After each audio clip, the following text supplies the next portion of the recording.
Nah, kita mulai aja langsung ke bahas-bahas soal tanpa berlama-lama. Ini yang pertama adalah tentang penyakit jantung bawaan. Mungkin peraturannya gini aja kali ya. Di sini udah ada pertanyaan, kalian boleh langsung jawab di chat.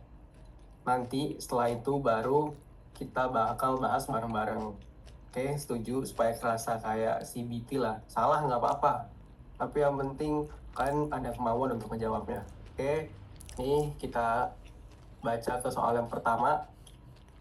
Penyakit jantung bawaan anak laki-laki dibawa ke rumah sakit karena berat badannya kurang dan batuk berulang. Pada X-ray toraksnya ditemukan kardiomegali dan peningkatan corakan vaskular paru. Nah, kira-kira kelainan jantung apa yang paling mungkin menjadi penyebab kondisi tersebut? Oke, silakan yang bisa jawab langsung aja. Oke, udah PDA. Oke, kita bakal bahas satu-satu dulu. Di sini ada keterangan yang harus kita highlight adalah tentu seorang anak laki-laki ya. Anak laki-laki. Kita mikirnya kalau udah bawa-bawa anak nih, oh mungkin soalnya tentang penyakit jantung bawaan. Terus kita lihat juga ada berat badannya kurang dan batuk berulang. Oke. Pada X-ray toraksnya didapatkan kardiomegali sama peningkatan corakan vaskular. Kelainan jantung apakah yang menjadi penyebab kondisi tersebut? Oke, kita bahas yang pertama, mungkin kita ke TOF dulu. Nah, kalau TOF itu adalah salah satu penyakit jantung bawaan yang sifatnya sianotik ya. Harusnya ada keterangan bahwa pasien ini biru, mengalami sianotik biru. Terus khasnya lagi adalah kalau TOF ini tetralogi, berarti ada empat masalah yang bisa di-highlight.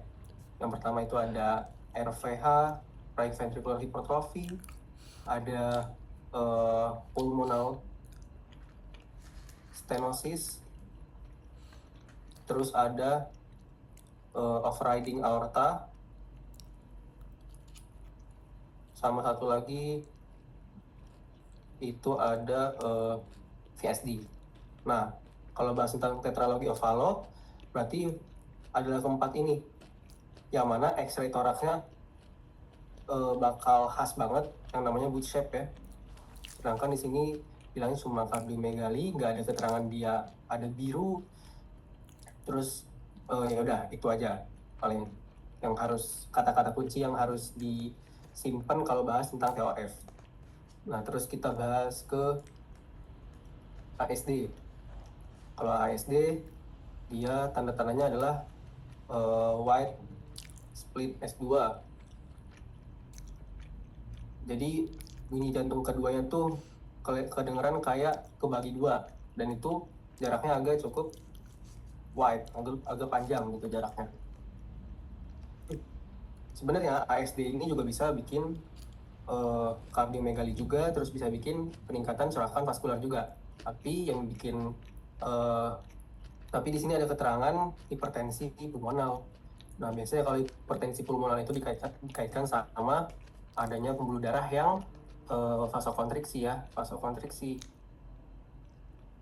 Jadi dia nggak bikin peningkatan corakan vaskular paru. Karena kalau misalkan yang bikin peningkatan ini adalah suatu di mana volume darahnya meningkat, darah meningkat. Nah, volume darahnya meningkat. Oke, kita bakal bahas yang PDA karena ini adalah jawabannya PDA, patent ductus arteriosus. PDA ini teman-teman, kalau kalian ingat ada yang namanya ductus arteriosus. Ductus arteriosus yang harusnya tertutup jikalau pasiennya itu udah lahir, bayi itu udah lahir, harusnya dia nutup secara perlahan. Tapi karena satu dan lain hal dia tidak tertutup, jadilah saluran ini tetap terbuka. Nah, kalau saluran ini tetap terbuka, darah itu bakal ngalir dari left ventricle, darah itu bakal naik ke aorta. Nah, darah itu bakal kebagi dua nih, ada yang ke aorta, ada juga yang ke arteri pulmonal. Kenapa begitu? Kenapa nggak sebaliknya dari kanan ke kiri, karena tekanan di left ventricle ini lebih besar daripada si right ventricle. Makanya darahnya itu bakal mengalirnya dari aorta ini, dari left ventricle ke aorta, terus bakal ke arteri pulmonalis, yang mana nanti darah yang masuk ke paru itu bakal banyak banget tuh kan. Di sini kelihatan nih, pembuluh darahnya semakin besar, efeknya tuh pembuluh darahnya makin besar karena volume dari darahnya ini meningkat. Volume darahnya meningkat, makanya nanti di X-ray-nya kelihatan ada peningkatan vascular marking tuh di sini-sininya nih. Nah, selain adanya vasodilatasi dari arteri pulmonal dan juga vena pulmonalisnya, karena darahnya makin banyak yang masuk ke left atrium, maka lama-kelamaan jantungnya pun akan beradaptasi gitu. Jantungnya beradaptasi, jadi nanti jantungnya bakal hipertrofi. Nanti dia bakal membesar juga, bakal jadi kardiomegali hasilnya di X-ray-nya tuh. Tampak apex jantung ini terbenam. Nah, seperti itu. Kalau PDA yang besar itu adalah jantung kirinya yang membesar ya, maksudnya. Kalau misalkan VSD yang membesar itu adalah, kalau VSD itu kan ventricular septal defect. Ada di sini ya masalahnya di septal dari ventricle-nya. Ini yang besar itu adalah yang bagian sebelah kiri juga, sorry. Yang membesar bagian sebelah kiri juga. Tapi yang membesar sebelah kanan itu ada yang namanya ASD. Kalau ASD baru yang besar di sebelah kanan. Kenapa sebelah kanan? Karena darahnya makin banyak yang masuk ke area right atriumnya. Jadi nanti sebelah kanannya bakal volume darahnya bakal makin banyak. Makanya nanti bakal adaptasinya ke jantung kanan yang membesar. Seperti itu kalau untuk ASD. Nah, kalau untuk pertanyaan yang ini jawabannya adalah PDA baiknya. Tapi kalau di sini ada pertanyaan, ada jawabannya VSD, nah itu bikin bingung tuh. Kalau misalkan bikin bingung gitu, lihat lagi soalnya apakah ada clue-clue. Misal kalau patent ductus arteriosus kan clue-nya itu adalah machinery murmur. Murmurnya terus-terusan, continuous murmur. Itu khas banget untuk si PDA. Oke, itu untuk soal yang pertama. Udah cukup bagus ya teman-teman, udah bisa jawab. Ini udah lumayan banyak yang bisa jawab PDA. Oke, kita lanjut ke pertanyaan yang kedua. Nah, kali ini adalah tentang deep vein thrombosis. Kalau misalnya di IT yang ngajar tuh Dr. Imron, seingat aku ya. Oke. Seorang pasien laki-laki datang dengan keluhan kaki kanan bengkak sejak 1 minggu yang lalu disertai nyeri saat berjalan. Pasien memiliki riwayat DM tipe 2 sejak 5 tahun. Hasil PMPIS-nya ada kaki kanan edem, teraba hangat, kemerahan, tanda Homan positif. Dan pulsasi arteri perifernya masih positif. Nah, dari penilaian klinisnya ini didapetin skor Wells-nya ini 3 poin. Terus langkah selanjutnya yang harus dilakukan untuk diagnosis DVT adalah, oke, teman-teman silahkan coba ada yang bisa jawab di komen. D-dimer, oke. Oke, jawabnya pada A ya. Nah, oke. Di sini kita lihat dulu ada tanda-tanda dari DVT. Apa tanda-tandanya? Yaitu ada kaki kanan edem, teraba hangat, terus keluhannya juga kaki kanannya bengkak. Udah sejak 1 minggu yang lalu. Terus nyeri juga saat berjalan. Ini udah tanda klasik DVT sih namanya. Terus di sini juga lihat ada kemerahan juga. Ada tanda-tanda yang paling spesifik lagi, ada tanda Homan. Tanda Homan itu nanti misal di betisnya kita genggam, kita angkat, terus dia ngerasa nyeri gitu pas kita remes area betisnya. Nah, terus di sini dijelasin juga kalau skor Wells-nya 3 poin. Nah, kalau tadi kan teman-teman jawabnya D-dimer ya. Jujur kalau ini menurutku jawabannya itu adalah USG Doppler tungkai kanan. Kenapa begitu? Kita akan lihat ke slide selanjutnya. Nah, aku bakal bicara tentang kriteria Wells terlebih dahulu. Jadi kriteria Wells ini digunakan untuk menentukan kira-kira modalitas penunjang apa yang dibutuhkan untuk pasien yang memiliki kecurigaan terhadap DVT. Nah, di sini ada active cancer, uh, ada leg swollen tuh kaki bengkak, terus ada unilateral pitting edem. Disinilah kriteria-kriteria itu bakal kita akumulasikan poin-poinnya. Yang mana poin-poinnya ini bakal masuk ke sini, ke algoritma ini. Jadi, kalau misalkan poinnya itu udah lebih dari sama dengan 1, teman-teman, ada 1 aja nih kriteria Wells ini, 1 ya maksudnya. Nah, ini udah masuk ke bagian yang kanan, lebih dari sama dengan 1 skornya, udah masuk bagian yang kanan. Nah, ini tuh dari ESC 2024 ya, bagiannya. Nah, di sini kalau misalkan udah ada tanda-tanda lebih dari 1 skor Wells-nya, maka yang dianjurkan untuk pemeriksaan lanjutannya adalah venous ultrasonografi atau USG Doppler. Nah, seperti itu. Jadi untuk pemeriksaan lanjutannya pakai USG Doppler. Nah, kapan D-dimernya digunakan? Kalau misalkan DVT unlikely. Kalau misalkan nggak ada kecurigaan dengan DVT tapi skor Wells-nya nggak memenuhi, makanya D-dimers. Nah, itu juga kalau misalkan D-dimersnya positif, nggak langsung dia bisa ditegakkan DVT-nya. Diagnosis DVT-nya balik lagi, bakal diperiksa di USG Dopplernya gitu. Nah, jadi kalau untuk pasiennya udah ada keterangan kriteria Wells-nya 3 atau lebih dari sama dengan 1 untuk pemeriksaan, kalau yang ditanya adalah pemeriksaan lanjutannya, maka jawabannya adalah USG Doppler. Tapi kalau yang ditanya adalah pemeriksaan gold standar, jawabnya adalah yang venografi ya. Itu kalau gold standar.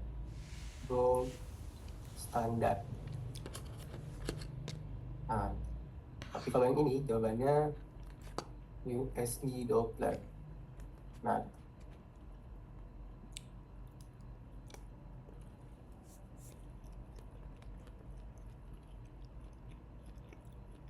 oke, itu untuk DVT. Nah, oke, kita lanjut. Masih tentang DVT lagi, tapi kali ini adalah tentang tata laksananya. Ada pasien sama DVT, kaki kanannya bengkak sejak 1 minggu, nyeri saat berjalan. Perhatikan di sini ada faktor resiko. Pasiennya maksudnya faktor resikonya ini nggak ditemui, kita nggak tahu, idiopatik. Nah, idiopatik ya. Nah, pada pemeriksaan USG Dopplernya menunjukkan adanya trombus pada vena femoralis. Nah, kira-kira terapi apa yang paling tepat untuk pasien tersebut? Boleh teman-teman mungkin yang pernah jawab soal kayak gini atau tahu jawabannya, silakan di chat. Oke. Takut Ya, kita langsung jawab bareng-bareng aja. Jadi sebenarnya kalau untuk pengobatan daripada DVT ini ada 2 ya. Ada yang terbaru itu pakainya DOAC.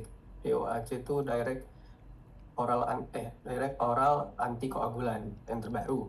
Tapi kalau yang di sini kan pakainya UFH itu heparin ya. Jadi tata laksananya itu pakainya yang pertama, kalau misalnya udah kena DVT kita pakai UFH sebanyak 8 bentar. UFH 80 unit per kilogram berat badan. Ini target APTT-nya 1,5 sampai 2,5.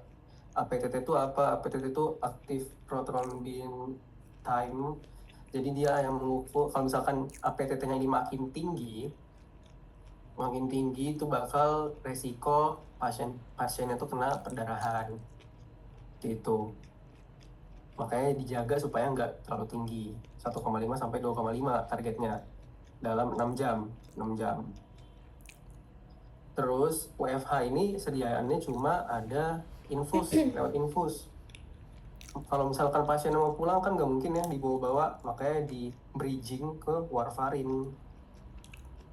Warfarin ini obatnya oral, tapi tetap dijaga ada yang namanya INR harus 2 sampai 3. Nah, lamanya ini yang ditentukan oleh faktor risikonya. Ada 3 faktor risiko sebenarnya. Yang pertama itu faktor risiko. 3 faktor risiko. Yang pertama ada reversible, apa risikonya. Yang kedua ada idiopatik. Yang ketiga ada irreversible. Kalau reversible dikasihnya pengobatannya 3 minggu sampai 6 bulan. 6 bulan. Kalau yang idiopatik kasihnya 6 bulan. Kalau yang irreversible nih kasihnya seumur hidup. Maksudnya reversible, idiopatik, irreversible ini apa? Kalau reversible tuh kayak ada faktor risiko kayak habis operasi, atau dia habis perjalanan jauh yang lama, atau dia pasien-pasien yang punya imobilisasi kayak misalnya pasien stroke seperti itu. Nah itu reversible, masuknya maka dikasih obat-obatannya adalah ini sorry kebalik deh kayaknya. Ini 6 minggu sampai 3 bulan. Balik 6 minggu sampai 3 bulan. Kalau idiopatik dikasihnya 6 bulan. Nah karena ini idiopatik, maka kita akan milih yang 6 bulan. Di sini 6 bulan hanya ada yang E sama A. Yang E ini 6 sampai 12 bulan. Yang berarti yang A 6 bulan. Nah, yang ini jawabannya adalah A. Gitu. Jadi harus dilihat faktor resikonya seperti apa. Baru kita bisa nentuin lama dari pengobatan si DVT ini gimana gitu. Oke. Itu tentang DVT.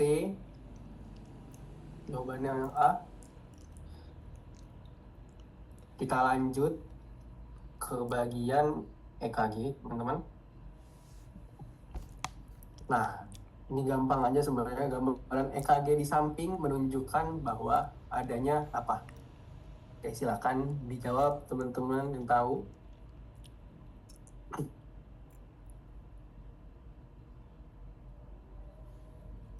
Silakan jawab di chat. C.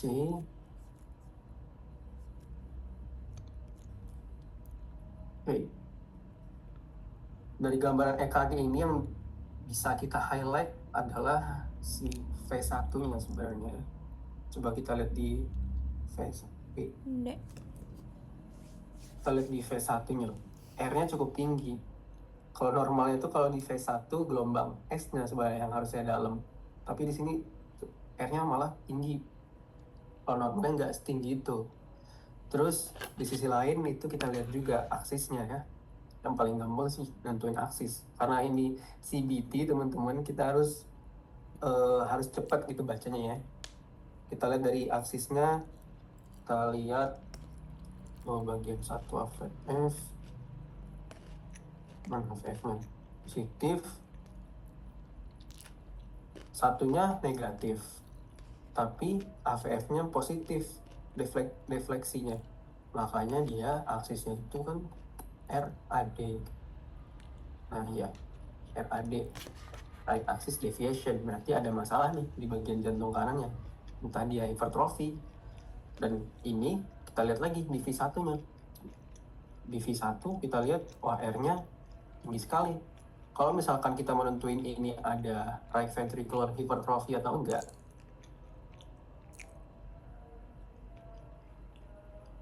kita pakai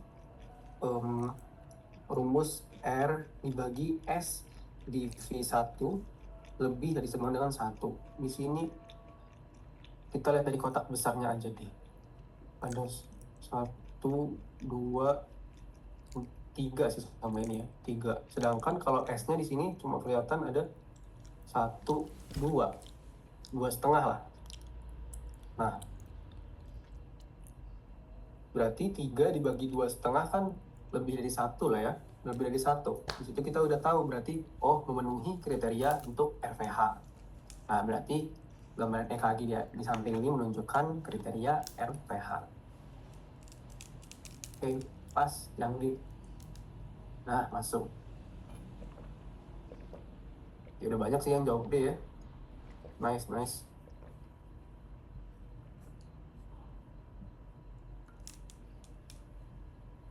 Selanjutnya adalah tentang obat-obatan. Nah, ini obat-obatan di kardio cukup banyak ya dengan berbagai golongannya.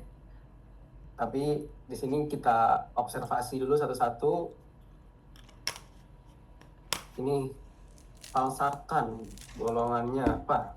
Valsartan ini di belakangnya ada sartan, ada tantamnya. Dia berarti si ARB, angiotensin receptor blocker.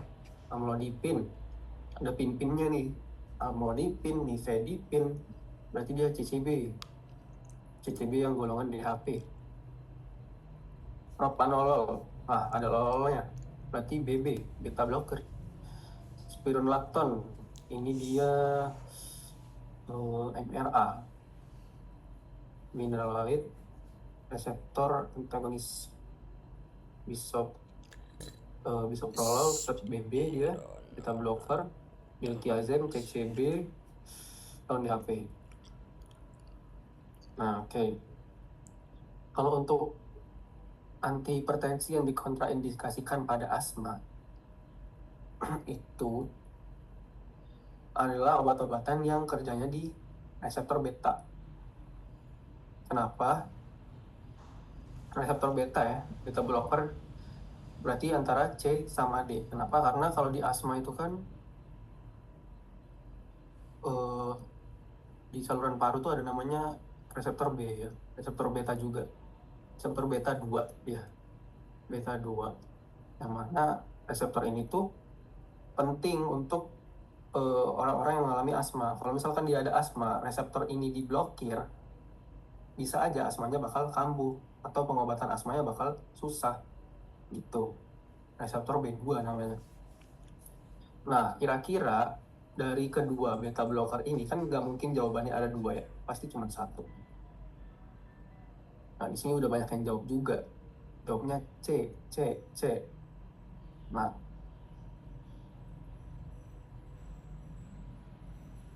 oke, C. Propanolol. Kenapa propanolol? Karena BB dia beta blocker tapi sifatnya non selektif ya, non selektif. Jadi dia bisa masuk di kedua reseptor. B1 bisa, B1 kan banyaknya di jantung tuh, B2 juga bisa. Jadi ini dikontraindikasikan pada asma. Nah, sedangkan kalau si bisoprolol yang D ini dia dominan di B1, selektif dia. Jadi kalau misalnya dikasih pada pasien asma, oke, aman. Oke, jawabannya adalah propanolol ya, yang ini. Oke, ini selanjutnya laki-laki 60 tahun dengan STEMI anterior tiba-tiba ngalamin henti jantung. Terus dilakuin BLS survei, didapatkan monitor EKG-nya asistol. Nah, kira-kira tindakan yang kita lakukan sebagai dokter di rumah sakit ngelihat monitor EKG-nya asistol, yang mana jawabannya? A. Yap, betul. Kalau ini kita harus ingat nih, algoritma BLS dari AHA. Ini aku kasih gambarnya. Kita lihat. Nah, pasien hasil udah cardiac arrest, dari hasil EKG-nya ada asistol, PEA atau PEA. Nah, harus kita tahu dulu ya EKG-nya apa. Kalau misalkan EKG-nya VF atau VT, berarti dia masih oke, masih dibolehin untuk melakukan defibrilasi.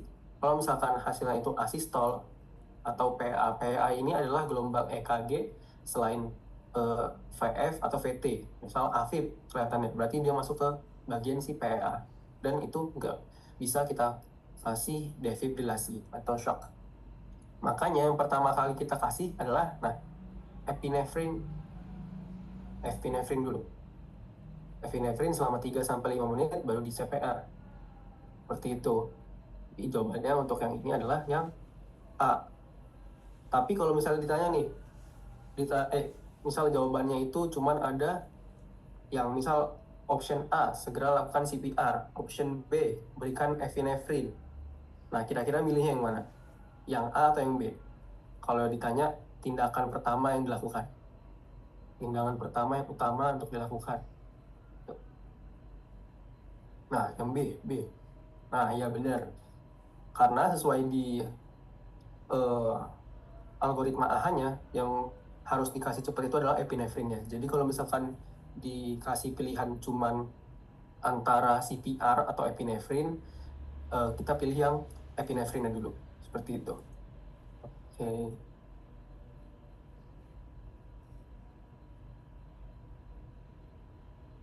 Ini ada yang raise hand ya? Halo, Melvin, boleh Melvin? Izin Kak bertanya. Kalau nggak salah kemarin itu Dokter Samsul Indra tuh pernah bilang kalau untuk irama yang PA ataupun asistol itu katanya dipakainya itu kardioversi. Nah tapi di galian AHA itu kan nggak ada ya Kak ya. Kira-kira itu gimana Kak? Terima kasih. Kalau Dokter Samsul Indra bilang di kardioversi. Oke, jujur aja kalau misalkan yang aku tahu, yang aku pelajari dari AHA juga, untuk kardioversi itu digunain kalau misalkan pasien masih ada nadinya. Kalau misalkan pasien udah gak ada nadi, udah nadinya udah gak teraba, maka dilihat dulu sih itunya, EKG-nya apa, VF, VT, atau asistol. Nah, kalau misalkan aku kan berpaku pada guideline yang ini yang terbaru AHA 2025, dan memang dari dulu pun kalau yang asistol tuh bahkan nggak dikasih kardioversi gitu, tetap berpaku pada CPR.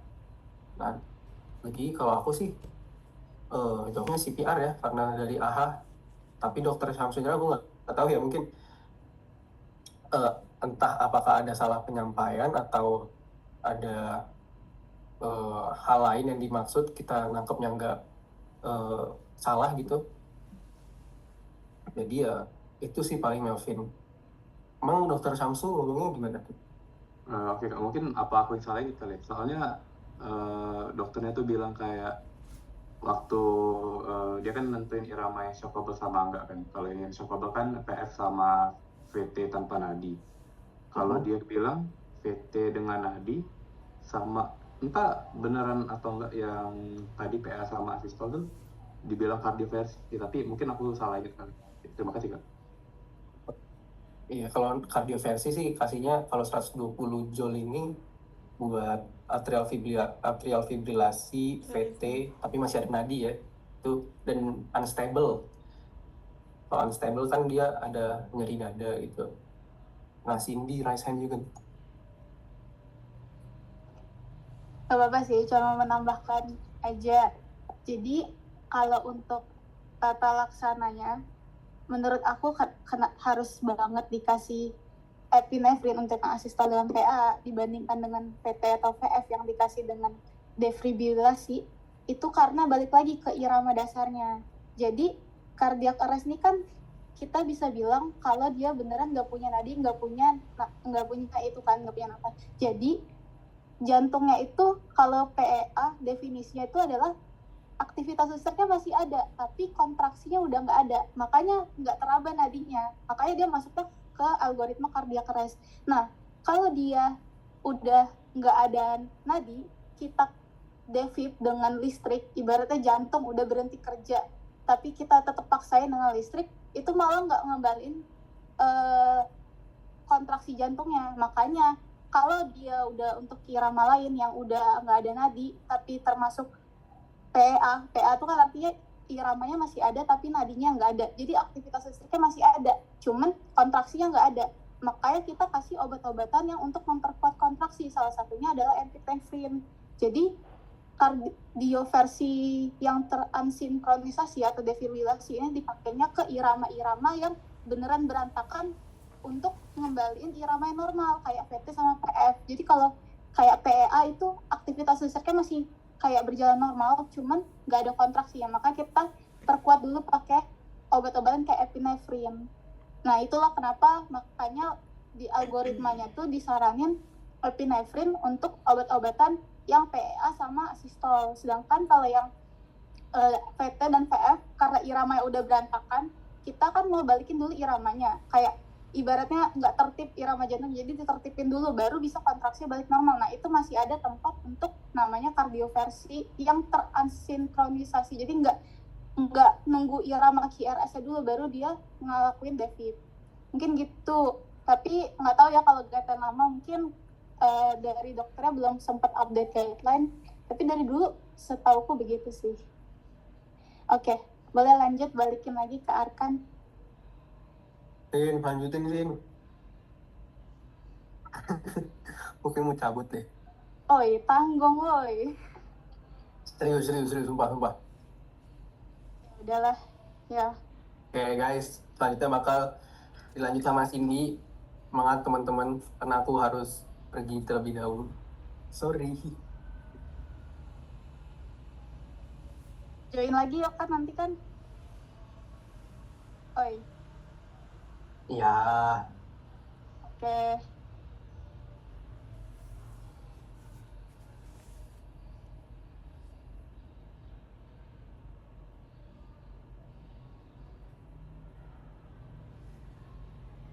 Oke, baiklah, karena yang mengajarnya udah keburu punya job desk lainnya, maka aku izin untuk melanjutkan. Oke, jadi ini clear ya. Jadi untuk irama yang asistol, kalau dia nggak ada nadi, nggak ada napas, maka yang kita sarankan adalah lakukan CPR dengan epinephrine. Untuk dosisnya ini sama 1 mg setiap 3-5 menit. Oke, next. Kita ke shock.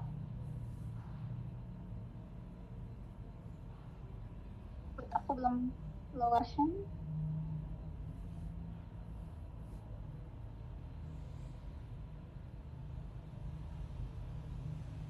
Oke, sekarang kita ke shock. Ini ada soalnya, yaitu shock kardiogenik adalah penyebab kematian terbanyak setelah kejadian infark miokard akut. Berikut ini adalah gambaran klinis dari shock. Apa kira-kira, guys, jawabannya menurut kalian? Kalau shock, apa nih yang bakal terjadi?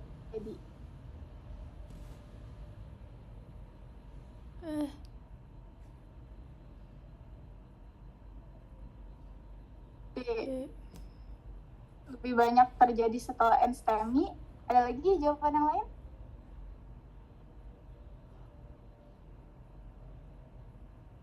Oke, jadi kita ke definisi shock dulu, yaitu di mana terjadinya, terutama shock kardiogenik ya, ketidakmampuan,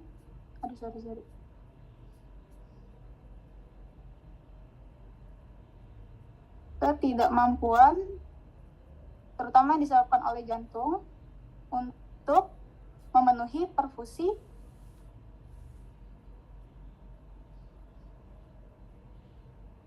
organ. Nah, jadi kalau dia shock, maka yang pertama pasti organnya akan hipoperfusi kan, karena tadi kegagalan untuk memenuhi perfusinya karena jantungnya gagal memompa. Nah, terus hipertensi. Kalau dia gagal jantung memompa, otomatis kontraktilitasnya menurun. Kontraktilitasnya menurun berarti cardiac outputnya menurun. Maka dia gejala klinis shock adalah cenderung hipotensi. Cardiac output meningkat enggak ya, karena kalau shock atau kardiogenik karena adanya ketidakmampuan jantung, makanya cardiac outputnya harusnya turun. Lebih banyak terjadi setelah NSTEMI.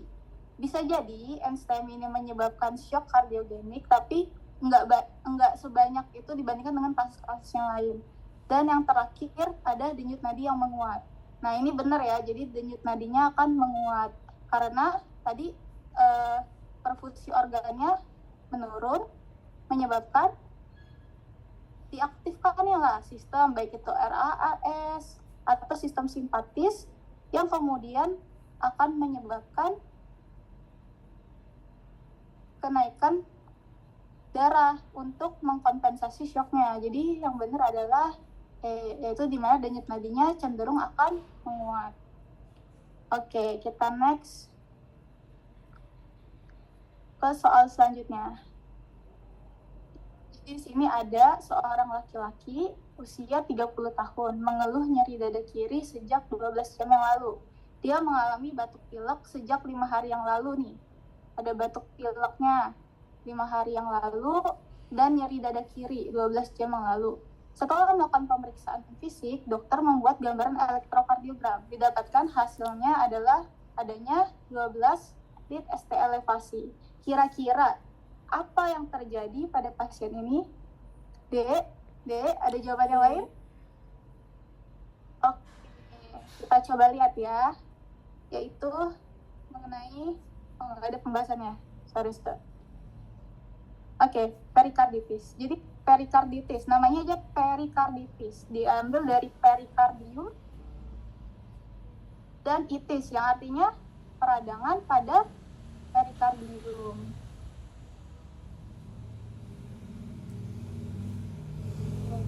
Peradangan ini banyak penyebabnya, tapi paling banyak itu biasanya disebabkan oleh virus. Lalu bisa juga karena bakteri, misalnya infeksi TB. Nah, perikarditis ini adanya peradangan di rongga perikard. Perikard itu adalah rongga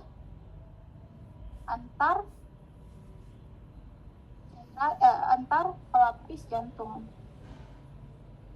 Nah, di sini apa gejalanya Kak dari perikarditis? Namanya aja peradangan. Pasti ada gejala peradangan. Apa aja gejala peradangan? Ada demam, yang infeksi-infeksi batuk, pilek. Lalu kemudian dia punya nih satu ciri khasnya, yaitu nyeri dada yang kita kenal dengan nyeri dada pleuritic.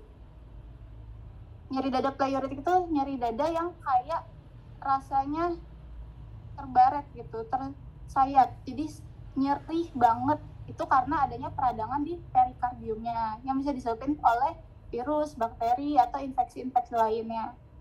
Nah, ini ada gambaran khasnya, yaitu didapatkan adanya ST elevasi di EKG-nya. Nanti kita akan dapatkan ST elevasi pada seluruh lid.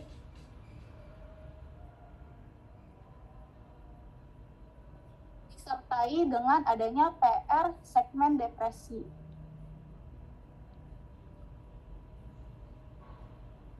Kecuali pada lid AVR dan P1. Nah, oke, dari jawaban ini kita bisa eliminasi ya. Yang pertama yaitu yang nggak berhubungan dengan ST elevasi dulu, yaitu ada hiperkalemia. Kalau hiperkalemia, ini tandanya biasanya ada pada long kite. Lalu kemudian pleuritis akut, dari namanya pleuritis. Pleura. Berarti adanya peradangan pada pleura. Nah, ini cirinya sama, nyeri dadanya terasa kayak pleuritic, tapi kita bisa bedainnya berdasarkan pernapasannya. Jadi kalau dia diminta semakin bernapas dia akan semakin nyeri dada, rasa nyerinya. Lalu kemudian, dan ini nggak khas ya, gambaran EKG-nya bisa normal karena peradangan di pleura bukan di perikard. Nah, lalu kemudian ini perikarditis dan efusi perikardial. Kalau efusi perikardial dari namanya aja berarti adanya cairan yang mengisi perikardium. Nah, ini akan menyebabkan nanti jantungnya jadi sulit berkontraksi karena kan ada cairan yang melapisinnya karena berlebihan. Nah, komplikasinya bisa kita kenal nanti sebagai cardiac tamponade.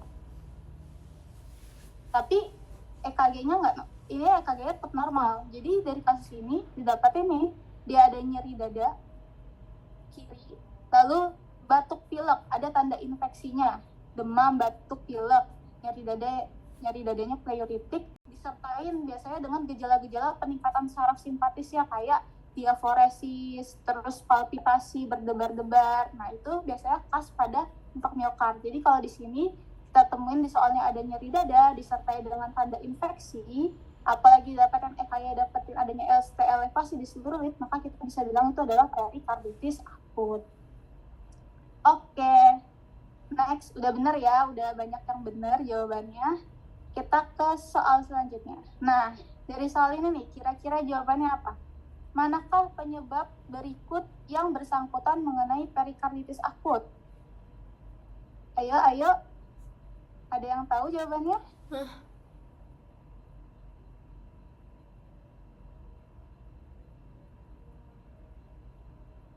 Jadi kayak tadi ya, dimana dia ini adalah penyebabnya terbanyak infeksi, yaitu infeksi salah satunya yang paling tinggi adalah virus.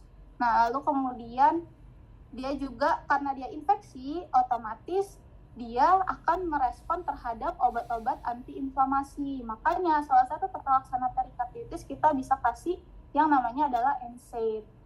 Nah, lalu dia juga self-limited disease, karena kan virus itu biasanya banyak kan self-limited, jadi nggak perlu kita tata laksana secara penyebabnya, tapi lebih ke simptomatik.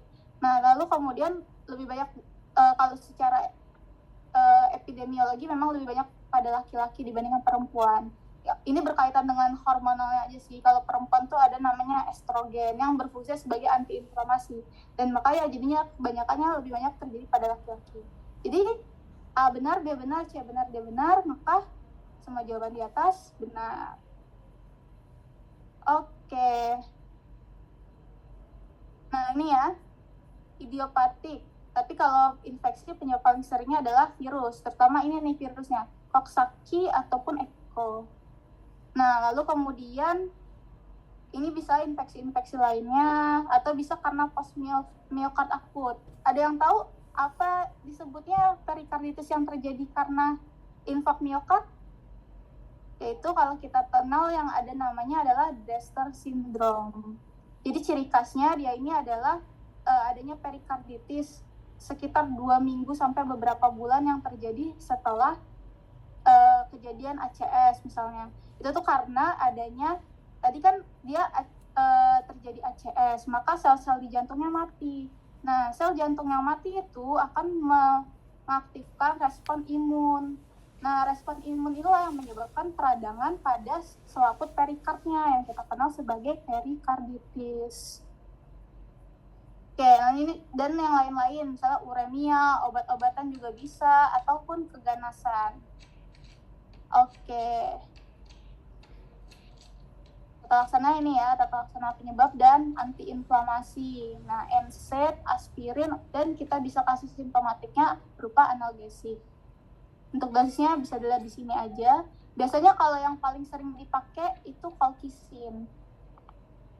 Dosisnya sekitar 0,5 sampai 0,6, 2 kali sehari.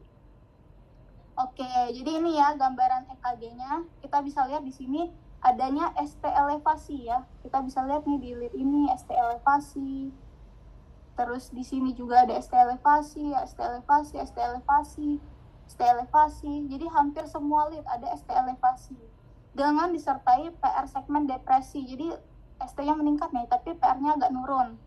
Lalu kemudian selain di lead AVR dan V1. Ini V1-nya agak ST elevasi dikit, tapi maksudnya AVR-nya bisa lihat ya. Tidak terjadi ST elevasi, tapi di lead lainnya rata-rata hampir terjadi ST elevasi yang secara difus. Nah, ini khasnya dari perikarditis. Oke. Nah, next. Ke soal selanjutnya. Kira-kira apa nih jawabannya? Jadi ada seorang pria usia 45 tahun datang ke IGD dengan keluhan sesak napas. Pemeriksaan fisiknya menunjukkan ya tekanan darahnya 75/60, heart rate-nya 33, respiration rate-nya 26, GCS-nya 14. Menurun nih berarti. Hasil pemeriksaan EKG dapatkan gambaran berikut. Tata laksana awal. Apa? D? Ada yang jawab yang lain? Ada yang jawab C mungkin? Kan sama nih, sama-sama temporary pacemaker. Oke, benar ya jawabannya yang D. Jadi kita pertama masuk dulu ke bradikardi. Sebelum kita tahu ini kita harus mengenal dulu bradikardi. Kenapa kita bisa tahu dia bradikardi? Lihat aja di heart rate-nya. Didapatkan kan di sini heart rate-nya 33. Oh, berarti ini orang bradikardi nih. Terus lihat EKG-nya. Nah, EKG bradikardi, penyebab bradikardi itu ada 3 yang berkaitan dengan namanya AV block.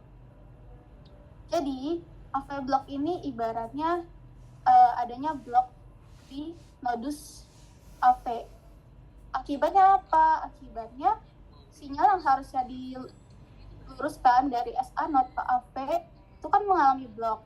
Makanya dia lebih lama durasi untuk depolarisasinya. Karena durasi depolarisasinya melambat, maka kecepatan kontraksinya juga menurun. Makanya nanti dapetin heart rate-nya juga ikut menurun. Nah, bradikardi ini ada 3. Kita bagiin jadi first degree, second degree, dan third degree. Nah, kalau ngomongin bradikardi, aku nih selalu ngajarin bradikardi itu kayak ibaratnya orang yang LDR. Jadi gimana Kak maksudnya LDR? Jadi di sini LDR itu kan mengacu ke hubungan jarak jauh antara P dan R-nya. Jadi di sini ditemukan adanya PR interval yang memanjang. Nah, jadi bedanya antara 1, 2, dan 3 itu terletak di hubungan PR intervalnya. Jadi kalau AV block dari 1 itu ingat aja kayak LDR. Jadi ditemuin PR intervalnya memanjang. Bisa dilihat ya di sini gelombang P, di sini QRS. Yang normalnya itu nggak lebih dari 5 kotak, di sini lebih ya. Lalu di sini juga lebih nih sekitar 7 kotak. Berarti kan memanjang. Nah, itu berarti AV block derajat 1. Nah, bedanya apa kalau derajat 2 ini kita kenal sebagai ghosting. Oke, jadi yang pernah di ghosting di sini mungkin merasa ya relate. Jadi kalau orang ghosting pasti kita nggak bisa prediksi kapan dia hilangnya. Misalnya kalau LDR taruhlah 2 kali sehari nih ngubunginnya. Tapi kalau di ghosting bisa kadang 2 hari sekali, kadang 3 hari sekali. Nah, inilah yang kita kenal dengan second degree. Jadi ada irama yang menghilang atau kita kenal dengan drop beat. Jadi biasanya second degree ini dibagi 2 lagi, yaitu pertama kita tahu nih pola hilangnya. Jadi misalnya di chat 2 hari sekali terus hilang. Nih misalnya ini di chat 3 hari sekali, PR interval kan sama nih. Terus di sini hilang. Nah, terus nanti dia ngechat lagi. Nah, itu kan berarti itu ghosting yang tipe pertama. Kalau yang tipe kedua, kita nggak bisa prediksi kapan dia hilang. Maksudnya gimana? Misalnya di sini dia ngechat misalnya 2 hari sekali. Terus di sini jadi dari sini deh. Di sini dia ngechat 2 hari sekali. Terus dia ngechat 3 hari sekali. Terus dia ngechat 4 hari sekali. Habis itu dia ngilang. Nah, inilah kita kenal dengan tipe 2. Jadi kalau di tipe 1, pertama PR intervalnya memanjang, tapi tiba-tiba hilang. Kalau di tipe 2, PR intervalnya tuh pertama jaraknya mungkin cuma 7 kotak, terus memanjang lagi jadi 8 kotak, terus memanjang lagi jadi 9 kotak terus tiba-tiba hilang. Nah, inilah kita kenal dengan tipe 2. Nah, kalau tipe 3 ini kita bisa ibaratin kayak orang yang udah putus. Putus tuh artinya adalah nggak ada lagi nih hubungan antara P dan IRS-nya. Jadi bisa dilihat ya di sini ya. P-nya ini di sini, P-nya muncul. Terus muncul lagi nih di sini. Terus di sini muncul lagi nih. Jadi antara R dan R-nya itu nggak dipisahin P yang sama. Di sini bisa munculnya 2, di sini bisa munculnya cuma 1, nanti di sini munculnya cuma 1 lagi, terus di sini munculnya 2. Nah, itulah kita kenal dengan third degree. Nah, kalau kita ubah, bedain first, second, dan third itu pertama kita lihat yang namanya RR interval. Kalau RR intervalnya ini sama, RR intervalnya sama, berarti itu antara AV blok derajat 1 dan AV blok derajat 3. Lalu kalau RR intervalnya beda, berarti itu adalah AV blok derajat 2. Kalau udah nih, terus kita lihat hubungan antara P-nya, yaitu kalau AV blok derajat 1, PR interval jelas, kayak orang LDR kan, walaupun chatnya jarang tapi masih ada hubungannya. Nah, makanya PR intervalnya masih terlihat. Sedangkan kalau AV blok 3, ya kayak orang putus, berarti udah nggak ada hubungannya. Berarti PR intervalnya tidak berhubungan. Dan yang terakhir tuh ada AV blok derajat 2, yaitu kita bisa lihat lagi dari PR intervalnya. Kalau PR intervalnya ini memanjang, berarti dia adalah AV blok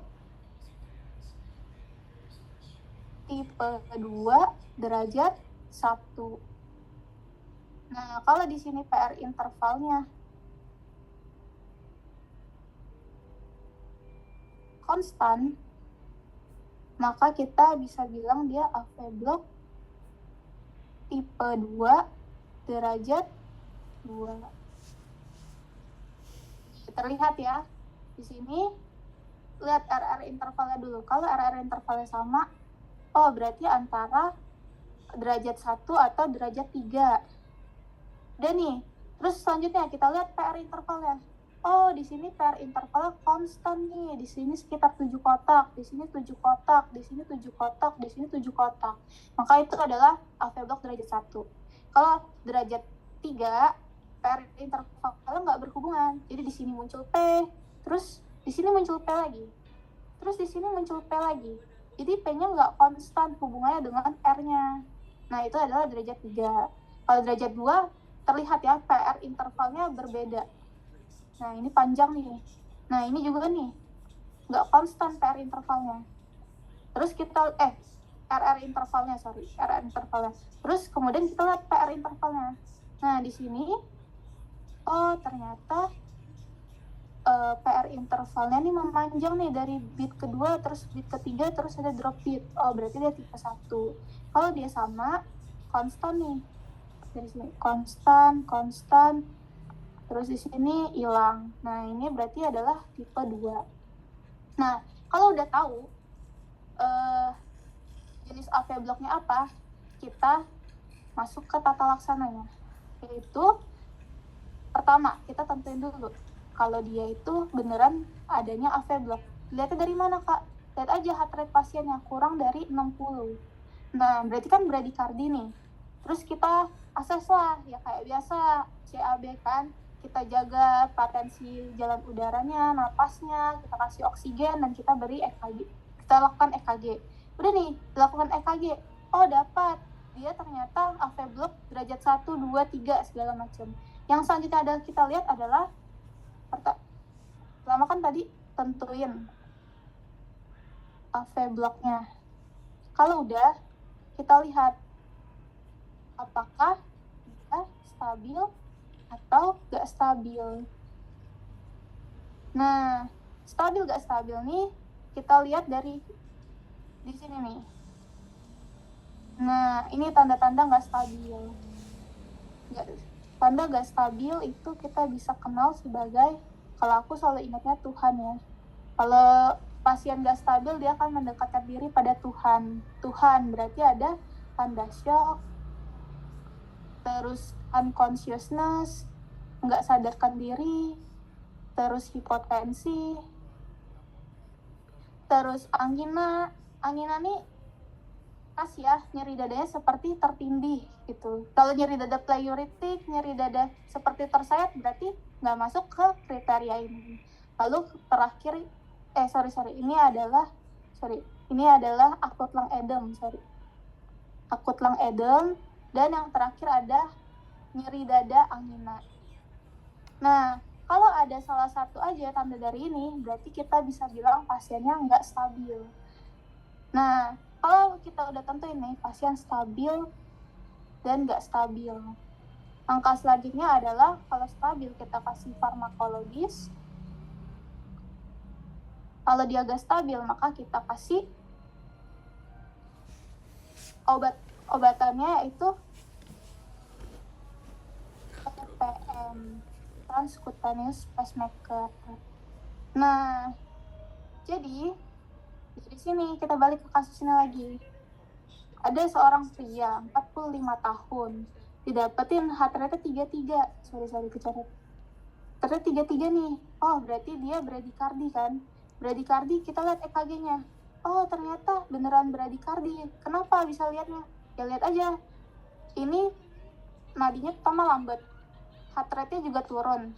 Terus kita assess lah. Antara pertama kalau mau bradikardi kita tentuin dulu kan tadi, yaitu RR intervalnya. Nah, di sini dapetin RR intervalnya sama ya. RR intervalnya sama. Terus kita cek hubungan antara gelombang P dengan R-nya. Nah, terlihat di sini kan, oh di sini ada P. Terus di sini muncul lagi P. Terus di sini muncul lagi P. Di sini P. Di sini P. Jadi nggak kelihatan hubungan antara P dengan R-nya. Kok P-nya ada banyak banget dalam satu RR interval ini? Di sini ada 3, di sini cuma 2, terus di sini cuma 1. Nah, berarti kan PR intervalnya nggak jelas nih. PR interval tidak berhubungan. Nah, berarti dari sini kita bisa bilang, oh ternyata dia adalah AV block derajat 3. Kalau udah tahu diagnosis aritmia, kita assess stabil atau gak stabil. Lihatlah, ada nggak tanda Tuhannya? Ada tanda shock, terus apa gitu tadi? Tuhan, penurunan kesadaran, terus ada hipotensi. Ini udah hipotensi ya, 75/60. Ininya tekanan darahnya hipotensi. Ada sesak napas juga, berarti tanda akut lung edem katanya nih. Terus GCS-nya juga menurun. Nah, penurunan kesadaran. Oke, berarti kita bisa bilang kalau pasien ini nggak stabil, karena salah satu tanda nggak stabilnya udah terpenuhi. Berarti dapatlah pasiennya nggak stabil. Apa yang kita lakukan? Kalau stabil tadi farmakologis, kalau nggak stabil kita kasih TPM. Atau kita bisa bilang dengan transcutaneous pacemaker. Tapi transvenous pacemaker benar nggak, Kak? Sebenarnya transvenous pacemaker ini juga bisa ya, cuman dia digunakan untuk tata laksana definitif. Jadi kalau misalnya transcutaneous pacemaker, itu pacemakernya ditaruh di bawah kulit, langsung di bawah kulit, jadi bisa langsung dipakai.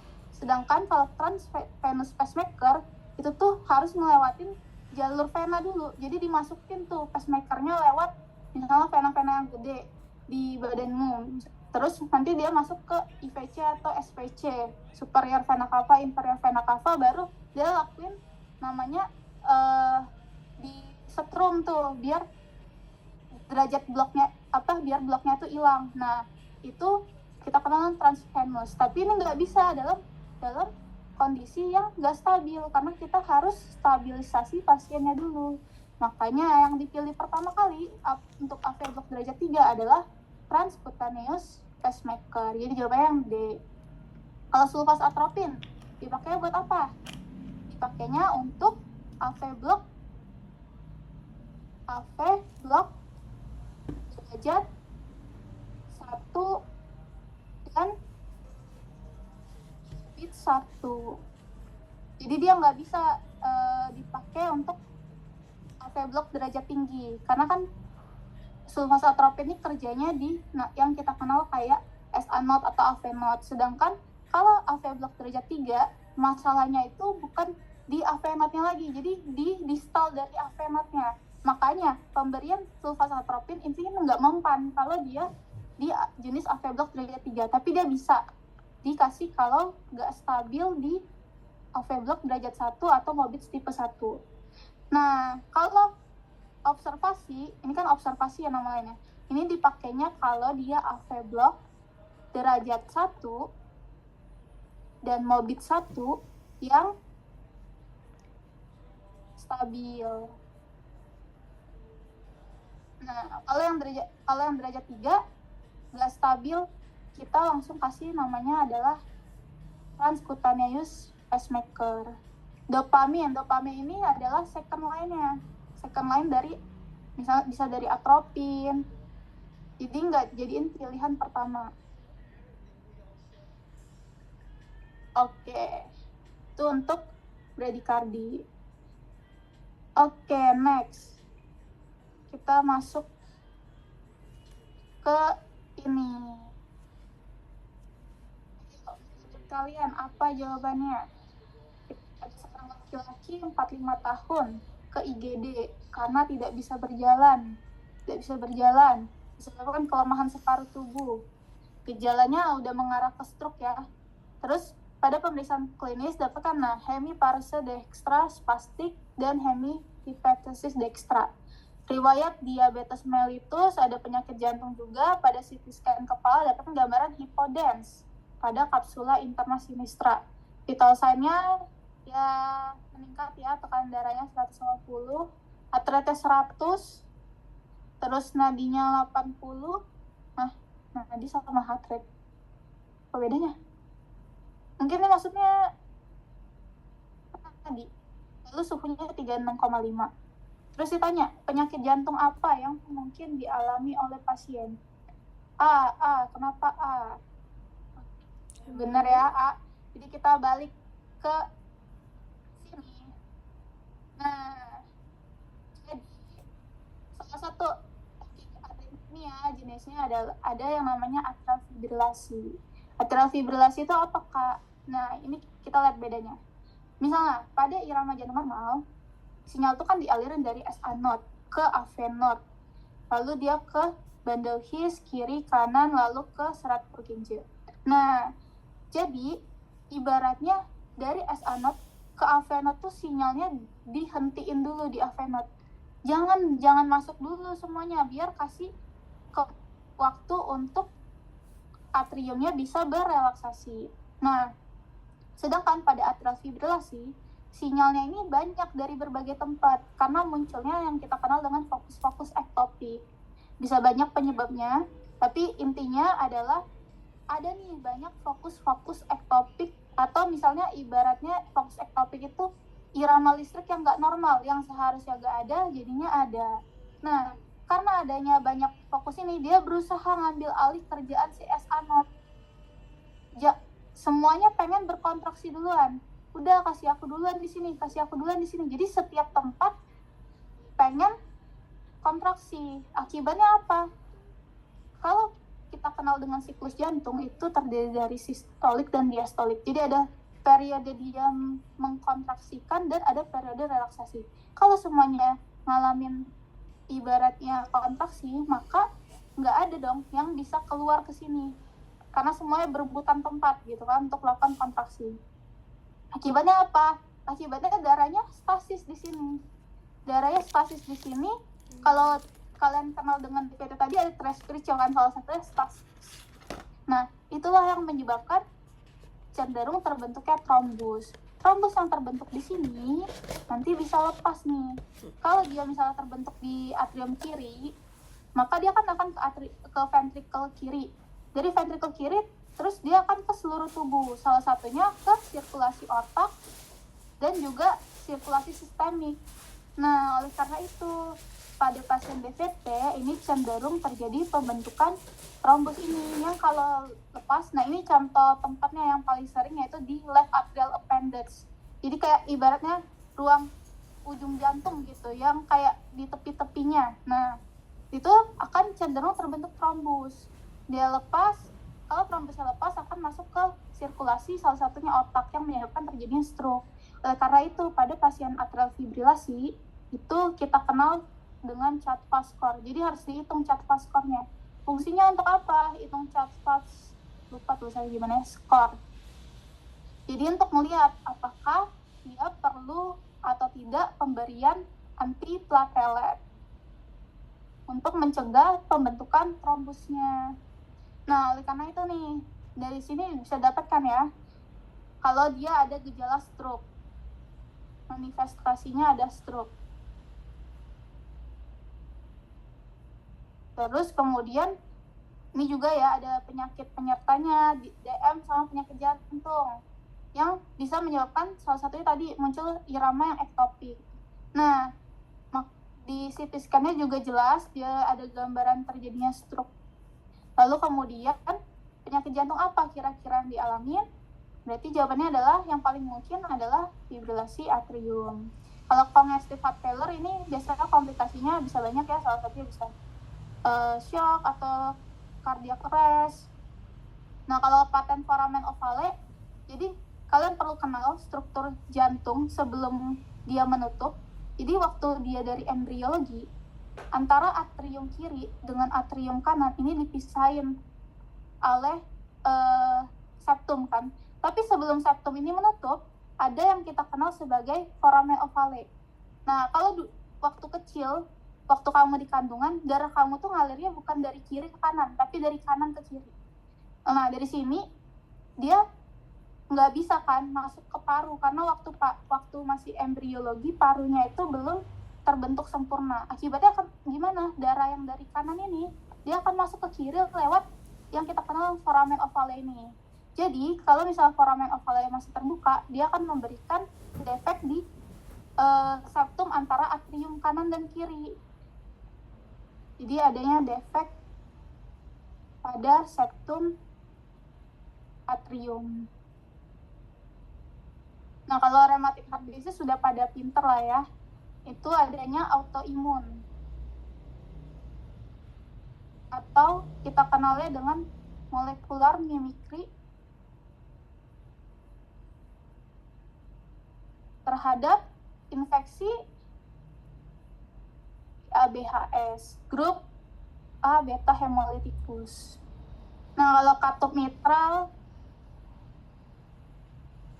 ini biasanya ada dua ya jenisnya, yaitu ada yang stenosis dan ada regurgitasi. Kalau stenosis berarti dia nggak bisa terbuka, sedangkan kalau regurgitasi dia nggak bisa tertutup. Tapi biasanya ini tuh manifestasinya bukan langsung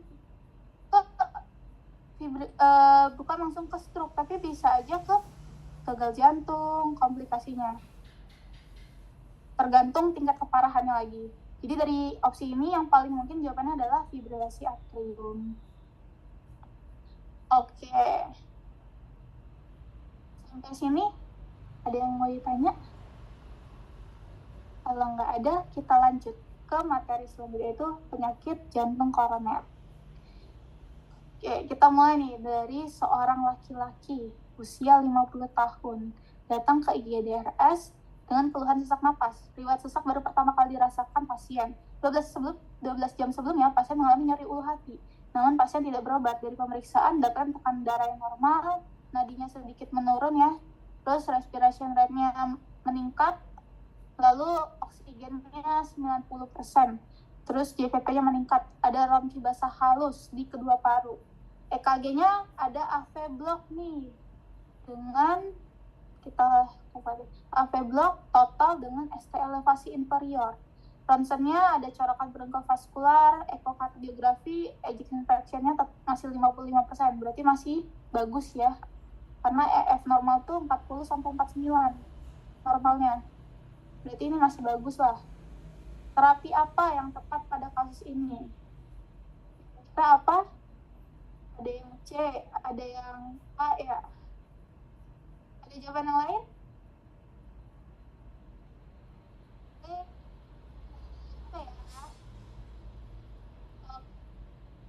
Banyak ya jawabannya yang betul. Jadi jawabannya adalah E. Oke, kita masuk dulu ke materi pertama kita, yaitu penyakit jantung koroner. Sebelum itu aku mau nambahin dulu di sini. Ganti. Oke, jadi kita bagi dulu penyakit jantung koroner. Kayak tipis banget ya. Penyakit jantung koroner itu ada 2 jenisnya, yaitu pertama ada yang kita kenal sebagai chronic coronary syndrome atau CCS atau angina pectoris stabil yang biasa kalian kenal, dan ada acute coronary syndrome. Nah, bedain antara kronik dan akutnya, kita balik ke definisi dari PJK. PJK ini, sebelum itu aku kenalin dulu deh dengan yang namanya sirkulasi koroner. Nah, jadi di badan kita itu, jantung kita itu ada namanya arteri koroner yang fungsinya untuk memberi nutrisi pada sel jantung. Nah, arteri koroner ada 2, yang ke arah kiri dia bakal jadi 2, yaitu ke arah lateral, ini kita kenal dengan arteri sirkumflexa kiri, lalu ke bawah ada left anterior descending, dan juga ada yang ke kanan. Nah, jadi penyakit jantung koroner itu adanya sumbatan pada arteri yang memberi nutrisi pada sel jantung. Jadi bayanginlah, kalau nutrisinya disumbat, di stop, maka sel jantungnya akan mati. Nah, itulah yang akan bermanifestasi sebagai penyakit jantung koroner. Jadi di sini ada perlu kita highlight juga, yaitu arteri koroner itu kita bisa kenal berdasarkan wilayah pembagiannya ada sali, yaitu septal, anterior, lateral, dan inferior. Nah, jadi kalau septal itu kita bisa lihat di lead namanya adalah V1, V2, anterior di V3, V4, lateral itu V5, V6, 1, dan AVL, dan inferior itu ada di 2, 3, AVF. Nah, jadi penyakit jantung koroner itu adanya sumbatan di yang kita kenal sebagai arteri koroner. Dia dibagi 2 lagi, yaitu ada CCS dan ACS. Cirinya apa penyakit jantung koroner ini? Kita kenal dengan namanya bermanifestasi klinisnya, yaitu nyeri angina. Gimana sih nyeri angina ini? Yaitu cirinya adalah nyeri seperti tertindih, menjalar, terus hilang dengan pemberian nitrat atau hilang saat istirahat.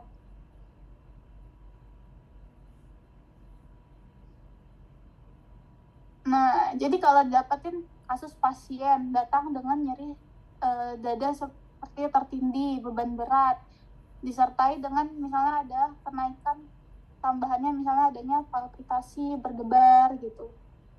Nah, ini kita bedain berdasarkan cirinya, yaitu menjadi CCS dan ACS.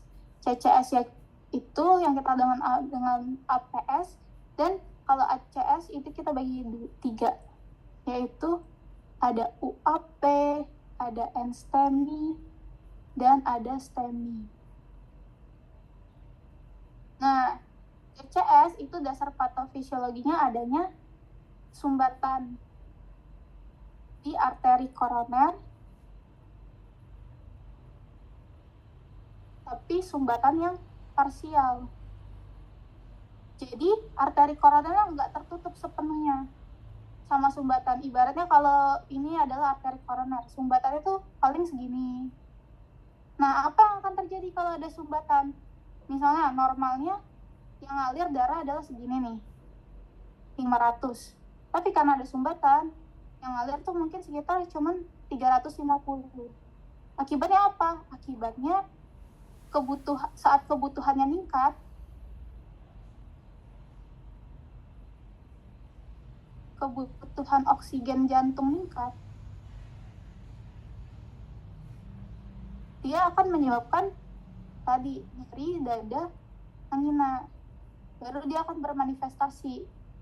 Sedangkan kalau ACS ini terbentuk sumbatan juga, tapi sumbatannya yang hampir menutupi seluruh jantung. Nah, oleh karena itu ini khasnya adalah nyeri dada yang tidak hilang saat istirahat. Nah, jadi itu beda pertama. Cara bedain CCS dengan ACS, kita lihat nyeri dadanya. Apakah nyeri dadanya itu cuman saat dia butuh oksigen lebih banyak, misalnya saat dia aktivitas berat atau saat dia emosi. Nah, itu baru nyeri dada. Berarti dia adalah gejala dari CCS. Sedangkan kalau ACS, nyerinya ini nggak hilang saat istirahat, karena tadi sumbatannya sudah lebih banyak. Jadi, walaupun dia istirahat, kebutuhan oksigen untuk dipenuhin sama sel jantungnya itu tetap aja kurang karena sumbatannya sudah lebih besar. Nah, ACS ini dibagi jadi 3 lagi, yaitu yang kita kenal dengan UAP, NSTEMI, dan STEMI. Bedanya apa? Bedanya di sini, yaitu UAP itu terjadi oklusi parsial, tetapi sel jantungnya ini belum, yang kita kenal dengan belum infark atau belum mengalami kematian. Akibatnya apa, Kak? Karena dia belum ada sel yang mati, makanya didapetin biomarker jantungnya normal. Sedangkan kalau untuk NSTEMI dan STEMI ini mengalami kenaikan biomarker jantung. Karena tadi sel-selnya udah ngalamin infark. Nah, kalau selnya udah infark, maka dia akan mengeluarkan biomarker jantung. Biomarkernya apa? Contohnya ada CKMB, mioglobin, dan juga troponin. Nah, jadi kalau kita membedakannya, pertama kita lihat dulu biomarker jantung. Kalau dia belum naik, berarti dia adalah UAP. Lalu kalau dia udah meningkat, berarti dia antara NSTEMI dan STEMI. Nah, lalu kita lihat lagi di EKG-nya, apakah terjadi ST depresi atau ST elevasi. Kalau dia ST depresi berarti dia NSTEMI yang menunjukkan adanya kerusakan yang subendokard. Sedangkan kalau dia ST elevasi berarti dia adanya STEMI yang menunjukkan kerusakan yang transmural. Nah, jadi gitu. Maka balik lagi ke soal kita tadi. Pertama, ada laki-laki usianya 50 tahun ke IGD dengan sesak napas. Sesak baru pertama kali dirasakan. 12 jam sebelumnya pasien mengalami nyeri ulu hati, namun pasien tidak berobat. Nah, sekarang dia masih merasa sesak nih kan, berarti kan. Dan dari pemeriksaan fisiknya pun ditemukan adanya edem, JVP-nya meningkat ya, ronki basah halus. Berarti udah mengalami kegagalan sirkulasi. Dan jelas di EKG-nya ditunjukkan adanya ST elevasi inferior, yang berarti dia mengacu kepada STEMI. Nah, STEMI tata laksananya gimana? Oh ya, belum ya, sorry. Nah, jadi tata laksana STEMI itu ada, pertama yang kita kenal dengan tata laksana awal. Tata laksana awal itu kita kenal dengan Monaco. Apa aja Monaco? Yaitu kita kasih morfin, oksigen, kalau saturasinya kurang dari 90%. SpO2 kurang dari 90%. Lalu kemudian nitrat,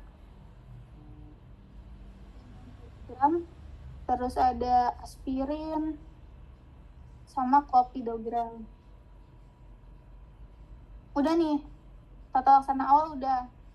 Terus kita masuk ke tata laksana lanjutnya. Kalau dia udah ditegakin diagnosis selanjut STEMI-nya, kita masuk ke ini, yaitu kita lihat omsetnya sama STEMI. Kita lihatlah omsetnya. Apakah dia lebih dari 12 jam atau kurang dari 12 jam. Kalau dia masih kurang dari 12 jam, berarti masih golden time. Kalau dia masih golden time, kita lihat lagi. Tempat rujuk ke PCI center-nya kurang dari 2 jam atau lebih dari 2 jam. Nah, kalau dia lebih, maka kita bisa fibrinolitik terlebih dahulu. Kalau dia kurang, maka kita bisa rujuk langsung untuk lakukan PCI primer. Jadi trombusnya tadi dipecah pakai alat yang namanya PCI ini. Nah, udah nih.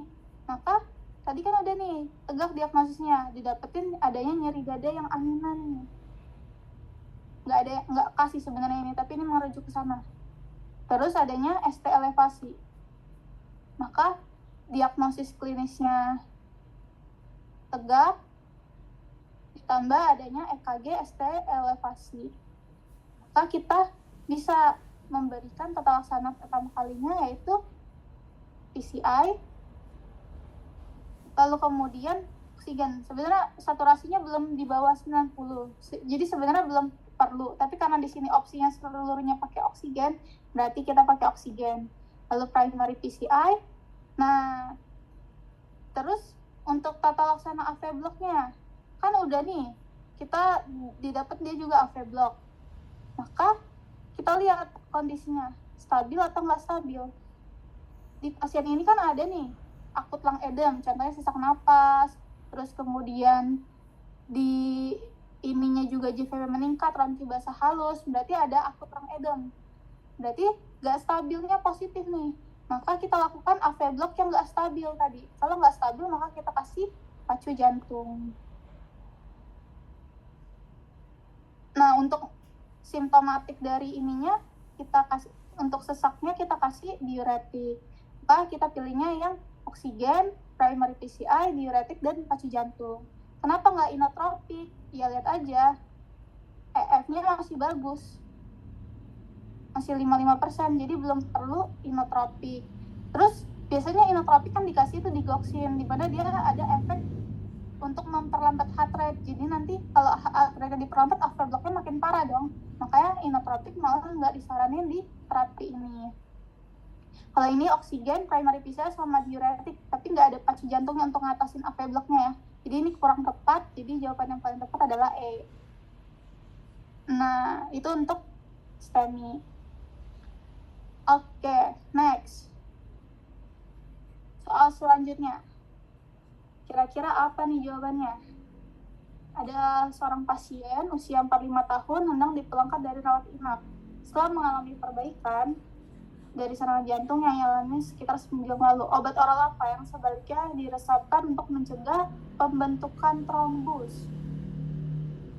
Ayo, kira-kira pembentukan trombus biasa pakai apa? B. Ada yang lain? Oke, udah pada benar ya. Namanya pembentukan trombus. Berarti kita kasih namanya antiplatelet. Antiplatelet ini contohnya adalah aspirin. Kalau enalapril udah tahu lah ya, golongan SI. Valsartan, tantannya berarti golongan ARB. Furosemide. Nah, ini udah sering banget ya, loop diuretik. Heparin. Nah, heparin ini adalah suatu antikoagulan. Dia mencegah terjadinya pembentukan fibrin. Jadi jawabannya kalau untuk trombus, pertama kita dasarin dulu dari plateletnya dulu. Yaitu jangan sampai plateletnya beragregasi. Lalu nanti kan diikat tuh sama benang fibrin. Jadi sebelum kita mencegah terbentuknya fibrin, kita harus mencegah terbentuknya agregasi platelet. Maka pembentukan trombusnya yang pertama kali kita pakai adalah jenis antiplatelet. Oke. Next. Nah, sekarang kita masuk ke materi gagal jantung. Jadi di sini ada seorang pasien sesak napas memberat 2 hari. Pasien sebelumnya 5 tahun didiagnosis mengidap gagal jantung. Terus dia mendapatkan terapi nih, ada candesartan, furosemide, ya obat-obat gagal jantung lah. Lalu kemudian dia bilang kalau dia punya diabetes dan biasanya pakai insulin. 1 minggu ini pasien kehabisan insulin. Akibatnya pasien merasakan sering haus sehingga dia banyak minum. Dalam pemeriksaan tanda vital dapatkan tekanan darahnya normal lah ya, heart rate-nya sedikit meningkat, respiration rate-nya meningkat, temperaturnya normal. Terus ada sedikit penurunan kesadaran. Pemeriksaan fisik dapatkan JVP-nya meningkat. Seluruh bronki di seluruh lapang paru, akal hangat. Diagnosis. Oke, kira-kira apa? Diagnosisnya berdasarkan itu? Gagal jantung bukan ini. Itu jangan-jangan ACS. Oke, jadi dari gejalanya udah jelas ya, gejala gagal jantung. Gimana sih Pak gejala gagal jantung itu? Yaitu ini yang kita kenal dengan kriteria Framingham. Jadi ada misalnya akut pulmonary edem, kardiomegali, hepatojugular refleksnya positif, ada RALS. Ini tadi dia ada RALS-nya ya di seluruh lapang paru. Sini dapat adanya RALS di seluruh lapang paru. JVP-nya meningkat. Nah, terus sesak napas. Maka dia udah memenuhi ya kriteria gagal jantungnya. Nah, gagal jantung itu dibagi 2. Di mana ya? Di sini aja lah. Jadi gagal jantung itu berdasarkan onset ada 2, yaitu kita kenal dengan akut dan kronik. Akut dibagi lagi 2, yaitu ada kita kenal dengan akut de novo dan akut dekompensatif. Ini berarti onsetnya kurang dari 2 minggu. Sedangkan kalau kronik ini ya lebih dari 2 minggu.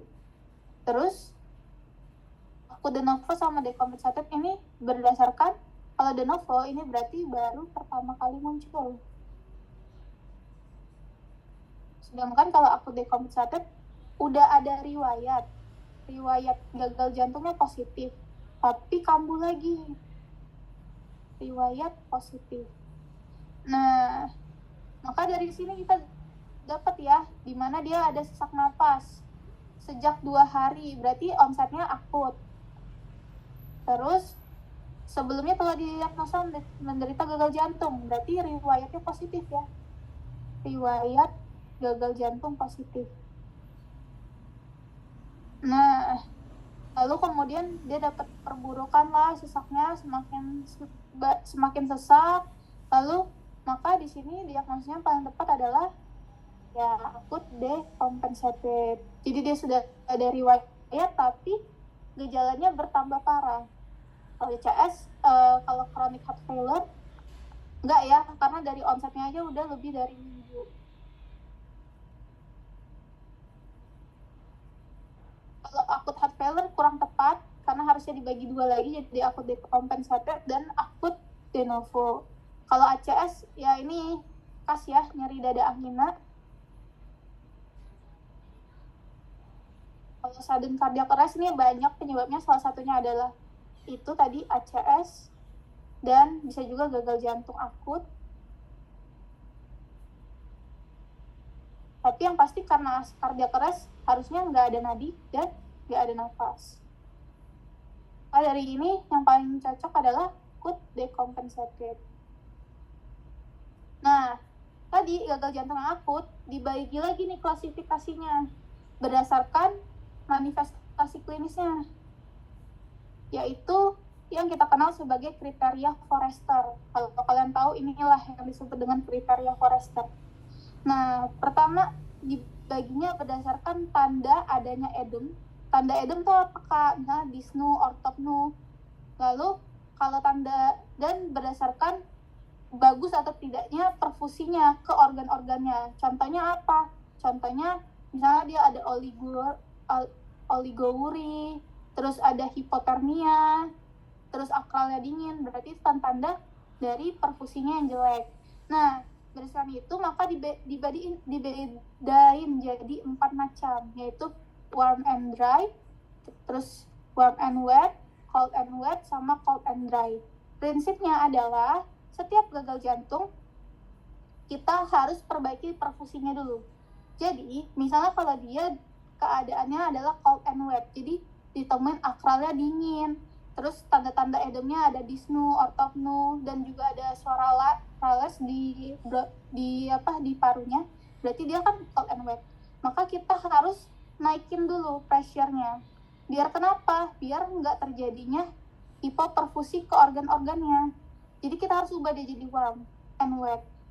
Dengan cara tata laksananya dengan kita beri obat-obat seperti vasopresor atau inotropik. Nah, kalau dia udah warm and wet, ya mudah kan? Berarti masalahnya di warmnya udah bagus nih. Berarti wetnya yang harus kita ilangin. Maka kita beri obat-obatan seperti diuretik dan vasodilator. Nah, kalau dia cold and dry, ya berarti masalah di cold kan? Ya sama, berarti kita kasih obat-obatan vasopresor. Kalau warm and dry, ya bisa ke tata laksana lanjutan aja, nggak perlu terlalu masif seperti di tata laksana lainnya. Jadi ini tuh kalau diringkas adalah ini intinya. Dimana kalau dia cold and wet kita harus jadiin warm and wet dulu, maka kita berikan vasopresor dan inotropik. Kalau dia cold and dry berarti masalah di cold, kita kasih vasopresor. Kalau dia masalahnya cuma di wet, di adanya edem, maka kita kasihnya diuretik dan vasodilator. Nah, secara umum kalau dia gagal jantungnya akut, kita bisa nih tata laksana awal yang biasa dikenal dengan istilah pulmon. Apa aja pulmon? Yaitu posisi semi-fowler.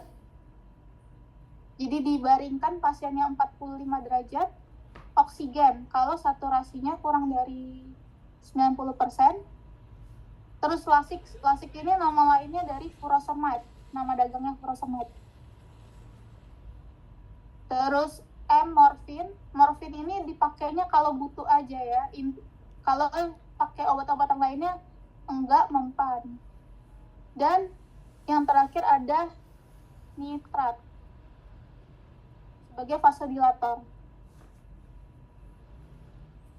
Nah, oke, balik ke soal. Jadi ada seorang laki-laki 57 tahun datang dengan sesak napas. Sesak napas ini berarti adanya tanda edem.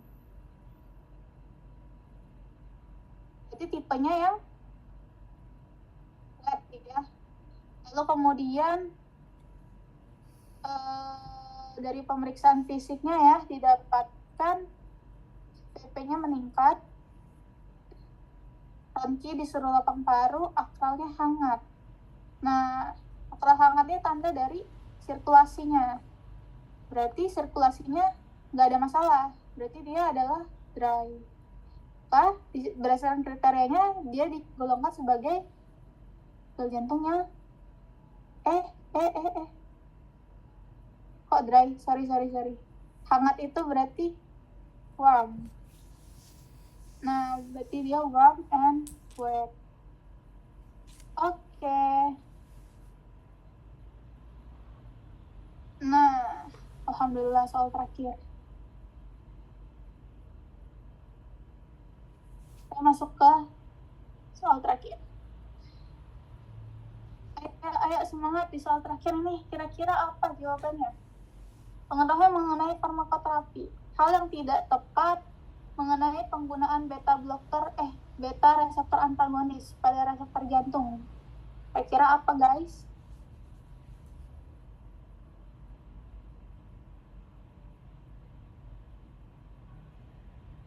Jadi, beta blocker B. Ada jawaban yang lain? Sementara B dulu ya. Beta blocker itu ada 2. Ada yang selektif. Selektif ini maksudnya dia cuma bekerja di reseptor jantung. Atau kita kenal dengan B1 selektif. Golongannya apa aja nih? Kamu ingat aja ABIM. ABIM itu ada apa aja? Atenolol, bisoprolol, esmolol, dan juga metoprolol. Sisanya yang nggak masuk ke sini berarti dia ada ya non-selektif. Nah, jadi kalau dari opsinya pertama, bisoprolol merupakan agen penyegap beta. Benar ya, tepatnya adalah beta 1 selektif. Lalu, kita eliminasi jawaban yang belum dijawab ya.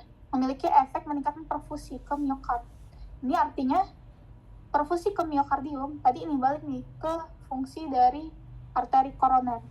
Tadi kan arteri koroner itu ada untuk memberi nutrisi. Nah,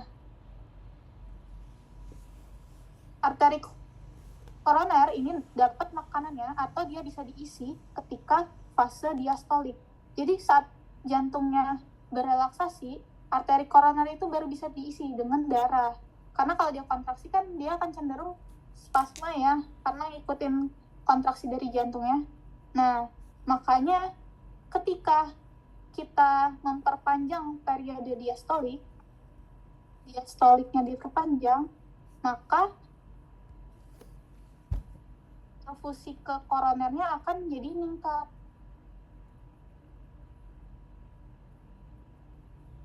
Nah, bayangkan beta blocker, dia kan berarti memblok reseptor beta jantung.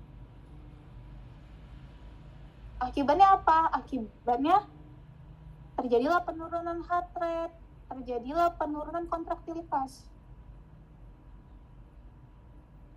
Nah, penurunan heart rate ini yang terjadi oleh beta blocker akan memperpanjang periode diastolik jantung.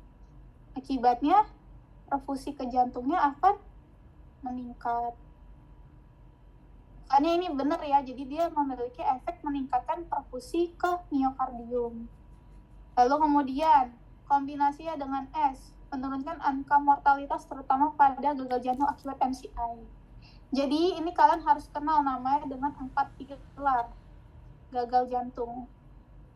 Salah satunya adalah SI atau ARNI atau ARB.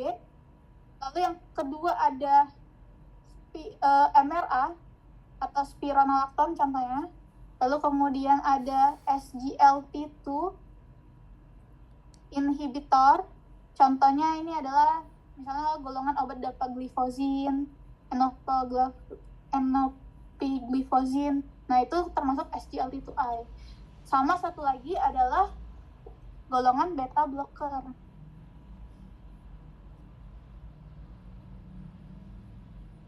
Nah, jadi SI dengan beta blocker ini direkomendasiin ya, dengan syarat gagal jantungnya ejection fraction-nya masih bagus, baru bisa kita pakai beta blocker. Nah, karena dia ini punya efek yang kita kenal dengan anti-remodeling, jadi bagus untuk mencegah terjadinya perburukan dari struktur jantungnya. Namanya juga anti-remodeling, berarti dia memfasilitasi biar tidak terjadi perburukan struktur jantung. Makanya dia direkomendasiin pada gagal jantung, terutama akibat ini myocardial infarction. Lalu kemudian menurun